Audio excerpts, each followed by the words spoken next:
December 2024, a shocking incident in Ouagadougou, the capital of Burkina Faso, opened the door to one of Africa's greatest mysteries in the gold world.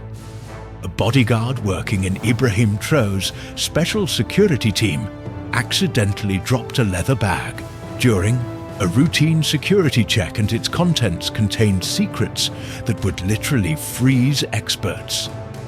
The hand-drawn map's GPS coordinates, encrypted codes and mysterious notes that emerged from the bag revealed that the young leader was not just a head of state, but also the mastermind of Africa's most complex gold network. Traoré's golden adventure had begun much earlier than most people imagined when he was 7 years old. A secret cave that his grandfather, Amadou Traoré, took him to became a turning point in his life in this cave. Ancient symbols decorating the walls and golden veins sparkling on the ground had widened little Ibrahim's eyes. His grandfather had told him that day, "Under these lands lies Africa's destiny. One day you will reveal this destiny." These words had settled so deeply in Traoré's mind that he saw this cave in his dreams every night. The first map from the bag showed 73 different gold deposits in Burkina Faso that were completely unknown. Thus, deposits were located at coordinates known only to Traoré's special team. The red X marks on the map indicated the richest gold veins, while blue circles marked potential areas yet to be discovered. The most surprising detail was that these maps were not limited to Burkina Faso alone. The second map revealed a massive gold corridor stretching from the Ghana border through Mali-Togo and even to Ivory Coast. The technological dimension of Traoré's gold network was revolutionizing traditional mining understanding documents. From his bag showed that artificial intelligence algorithms were being used to detect gold veins. Thus, algorithms could predict gold deposits with 94% accuracy by analyzing satellite images, and geological data. A special team conducted secret reconnaissance flights with drones during midnight operations, collecting this data and continuously updating their maps. Mysterious activities in the northern regions of Burkina Faso had given birth to legends among the local population. Villagers told of strange lights they saw flying in the sky at night and equipment they had never seen before, leaving traces in the soil in the mornings. Those lights were actually Traoré's gold-searching drones. Every night they silently scanned the area, detected metal accumulations underground, and transmitted data to the center. The most striking aspect of Traoré's gold vision was the secret cooperation between African countries. Documents from the bag contained details of secret meetings with the President of Ghana. In these meetings, plans to establish a joint gold refinery between the two countries were discussed. This refinery was planned not only to process gold, but also to host Africa's first gold exchange. Even more surprising was that similar agreements with the leaders of Mali and Niger were also on the table. An event Traoré experienced in his childhood years had formed the foundation of today's gold policies. When he was 12 years old, he had watched trucks from a French mining company passing through their village, seeing tons of gold being taken out of the country. The question he asked his grandfather that evening, "Why are they taking our gold away?" had brought tears to his grandfather's eyes. The answer, "Because we don't yet know how to protect it," had left a deep mark on Traoré's mind. The most mysterious document from the bag was a project named Golden Castle. This project envisioned a giant underground gold storage facility to be built in the center of Burkina Faso. This facility would not just be a warehouse, but also a fortress protecting Africa's gold reserves. The project plans envisioned a structure 50 mm deep resistant even to nuclear attacks. The existence of this castle would multiply Africa's power in gold trade. The human dimension of Traoré's gold network was also remarkable. He was not only conducting large-scale mining, but also incorporating thousands of small miners into his organization. Thus, miners were known by the codename Golden Eagles, and each had special duties. Some discovered new deposits, others ensured the security of existing mines, and some established secret contacts with international buyers. The most clever aspect of Traoré's gold strategy was his ability to manipulate world gold prices documents from the bag showed that he directed prices by controlling gold supply to the market when gold prices fell. He didn't release his reserves to the market when they rose. He made large-scale sales. This strategy maximized Burkina Faso's gold revenues in Africa's gold history. Traoré's role was unique. Since Mansa Musa's golden journey, no African leader had been so effective in gold trade. Traoré was not only extracting gold, but also strengthening Africa's voice in the trade of this precious metal. His vision was for Africa's gold to remain in Africa and be used for the continent's development. Interesting developments in the border region with Ghana showed how comprehensive Traoré's plans were in this region. There were officially unknown but very rich gold deposits. Traoré's team had begun operating. Thus, deposits together with Ghanaian partners. This partnership created not only economic, but also political unity. The most surprising feature of Traoré's gold network was that it used environmentally friendly technologies. Unlike traditional gold mining, he had developed methods that did not harm nature. Instead of chemicals that polluted water sources, he used organic solutions and extracted gold without damaging soil structure. This approach both protected the environment and ensured compliance with international standards in international markets. Traoré's gold movements attracted great interest. Experts at the London Metal Exchange had determined that the quality of Burkinafaso gold was extremely high. This gold had 99.9% purity and was sold at premium prices in the world market. The technology used in Traoré's secret refineries was the main factor ensuring this high quality. The most extraordinary part of the documents from the bag was the strategy document titled Gold Diplomacy. This document detailed plans to use gold as political power draw aimed to create a gold-based currency among African countries. This currency would reduce the continent's foreign trade dependence and strengthen Africa's economic independence. The technological infrastructure of Traoré's gold network was at a level that wouldn't pale in comparison to giant companies like IBM and Microsoft. He analyzed geological data using quantum computers, tracked gold, trade with blockchain technology, and made market predictions with artificial intelligence. This technological superiority gave him a great advantage over his competitors. The lives of mining families living in rural areas of Burkina Faso had completely changed with Traoré's policies. Miners who could previously extract a few grams of gold per day could now find dozens of grams of gold daily. With new techniques, the cooperatives established by Traoré had increased these families' incomes fivefold. Children could go to school. Women could establish their own businesses.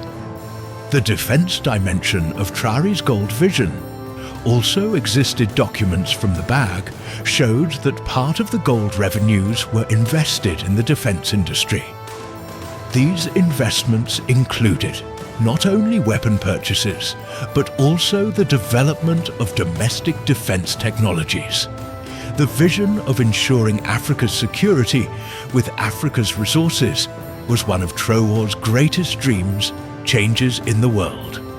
Gold market continuously shaped Traoré's strategies, China's increased gold demand, changes in US gold reserves. Russia's gold policies all were included in Traoré's calculations. He had become not just a local leader, but an important player in the global gold market. The most mysterious aspect of Traoré's gold operations was the elite team known by the codename Golden Eagle. This team consisted of only 12 people each, with a different area of expertise. The leader was Marie Dubois, a retired agent from the former French intelligence. Service Dubois had been tracking gold trade networks in Africa for 20 years, and now offered this knowledge to Traoré. Service other team members included an MIT graduate geologist, a Russian-made drone specialist, a former CIA analyst, and Africa's best code reader. The most exciting operation this team experienced took place in July 2024 in a mysterious region on the Ghana border. Satellite images had detected unusual metal accumulation, however. This region was officially a protected nature reserve, and any mining activity was prohibited. Traoré's team infiltrated the region in a midnight special operation, and what they discovered was of a nature that would rewrite Africa's gold history underground. A giant gold vein stretched, and this vein was estimated to be worth exactly $2, 3 billion. The financial dimension of Traoré's gold empire surprised even the world banking system. Secret accounts he opened in Swiss banks were used only for gold trade. The total value of these accounts exceeded $850 million. Even more interesting was that he invested part of this money in Bitcoin and other cryptocurrencies. Traoré was pursuing the creation of a gold trade network independent of the traditional financial system in the city of Bobo-Dioulasso in southern Burkina Faso. Traoré's secret gold refinery was operating. This refinery looked like an ordinary textile factory from the outside. However, inside the world's most advanced gold processing technologies were working. It could refine 500 kilos of raw gold daily to 99% purity. The existence of this refinery was known by only 15 people, and each had signed confidentiality agreements. The international connections of Traoré's gold network had long crossed Africa's borders. Gold traders in Dubai, brokers in London, investors in Hong Kong all eagerly awaited Traoré's gold, because Burkina Faso gold was not only high quality, but also contained very rare special minerals. Thus, minerals raised the gold's volume 40% above normal market prices. Another important event Traoré experienced in his childhood years had shaped his future vision. When he was 14 years old, a Chinese businessman visiting their village had tried to buy gold from local miners. However, this businessman had offered money far below the real value to the miners. Young Ibrahim had been very angry about this situation and had confronted the businessman. The promise he made that day: one day we will determine the value of Africa's gold form, the foundation of today's policies. The technology Traoré used in his gold operations was at the same level as the systems NASA used in space research.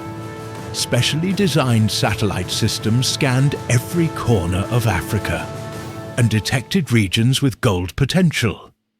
Thus, Satellites not only detected metals, but also analyzed the security situation in the region. Thus, operations were planned in the safest way.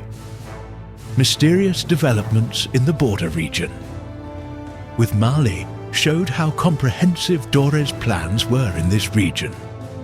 Historic gold trade routes were being revived. The ancient trade route stretching from Timbuktu to Gao was becoming a new gold corridor, equipped with modern technology security. In this corridor was entirely provided by Traoré's special forces. One of the most surprising features of Traoré's gold network was the special priority he gave to female miners in the traditionally male-dominated mining sector. He had developed special programs for women. This program, called Golden Queens, provided special training and equipment to female miners. Women trained under the program had proven to work more efficiently than men. Major players in the world gold market were uncomfortable with Traoré's rapidly rising power. South Africa's giant mining companies had begun to lose market share in the face of Traoré's competition. This situation also brought international pressures. However, instead of bowing to these pressures, Traoré developed even stronger strategies. One of the cleverest aspects of Traoré's gold strategy was releasing gold reserves to the market at strategic times during crisis periods in the world economy. When gold prices rose, he sold most of his reserves and directed the profits gained to new investments. This strategy had increased Burkina Faso's gold revenues fivefold. In the last 3 years, the most striking part of the documents from the secret bag was the details of a plan named Operation Golden Eagle. This plan envisioned organizing Africa's largest gold summit in 2025. Leaders of all gold-producing countries on the continent would be invited to the summit. At the summit, the establishment of the African Gold Union and the launch of a common gold currency were planned. The social dimension of Traoré's gold empire was no less important than its economic impact. In villages engaged in gold mining, living standards had risen dramatically. Villages that previously had no access to clean water now had modern infrastructure schools for children, vocational training, courses for women, health centers for the elderly had been established. The environmental dimension of Traoré's gold operations had even earned the admiration of international environmental organizations. Unlike traditional mining methods, he used technologies that did not harm the environment. Instead of harmful chemicals like mercury and cyanide, he performed gold separation using natural enzymes.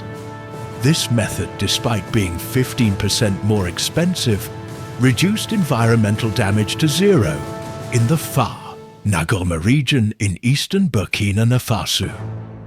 Traoré's most secret project was being carried out. This project, Senamed Golden City, involved the construction of a modern city to be built entirely around gold mining. This city would house a population of 50,000 and have Africa's most modern infrastructure. The city's energy would be entirely supplied by solar panels, and water would be supplied through recycling systems. The intelligence dimension of Traoré's gold network was sophisticated enough to rival James Bond films. He had established a special intelligence unit that tracked the global gold market. This unit tracked the plans of rival companies' governments' gold policies, and even major investors' portfolio changes. The information obtained shaped Traoré's strategic decisions. The educational dimension of Traoré's gold vision was critically important for Africa's future. He had established a gold engineering department within the University of Ouagadougou. This department was Africa's first and only gold engineering program. Students received training in gold exploration, extraction and processing. With the most modern technologies, graduated students were assigned to gold projects throughout Africa. The Traoré effect on world gold exchanges continued to surprise experts. According to reports from the London Bullion Market Association, a special category had been opened for Burkina Faso gold. These golds traded in the premium African gold category were valued 25 to 30% above standard gold prices. This situation had fundamentally changed the quality perception of African gold. The cultural dimension of Traoré's gold operations was also remarkable. He had developed projects that brought Africa's traditional goldsmithing together with the modern world. Local artisans produced jewelry in demand worldwide. By combining traditional motifs with modern designs, these projects ensured both the preservation of cultural heritage and economic development. The reflections of Traoré's gold network in the defense industry were changing. Africa's security map defense projects financed with gold revenues were increasing the continent's resistance to external threats. Domestic drone production, radar systems, electronic warfare tools, all were developed with gold revenues. The most ambitious part of Traoré's vision was the goal of creating an African gold standard. This standard envisioned African countries basing their currencies on gold reserves. Thus, the continent's resistance to external financial shocks would increase, and economic independence would be strengthened. In the first phase, the creation of a common currency for Burkina Faso, Mali, and Niger was planned. The technological dimension of Traoré's gold operations was at a level that would make even Silicon Valley companies envious using blockchain technology. He ensured the traceability of every gold bar, prevented fake gold trade, and established a transparent trading system. This system had the potential to revolutionize world gold. Trade Traoré's increasing influence in the international gold market had attracted the attention of major powers. The US Treasury Department had begun to closely monitor Traoré's gold operations. China was also developing new strategies to maintain its share in the African gold market. Russia, on the other hand, was willing to establish strategic partnerships with Traoré. The youth dimension of Traoré's gold vision was channeling Africa's demographic advantage into the gold sector through the Young Miners program. Thousands of young people learned modern mining techniques and began careers in the sector. This program rescued Africa's young population from unemployment while providing qualified workforce to the gold sector. The reflections of Traoré's gold operations in the health sector were also important in regions engaged in gold mining. He had established special hospitals that protected miner health. These hospitals focused on preventing mining-related health problems, while also providing general health services.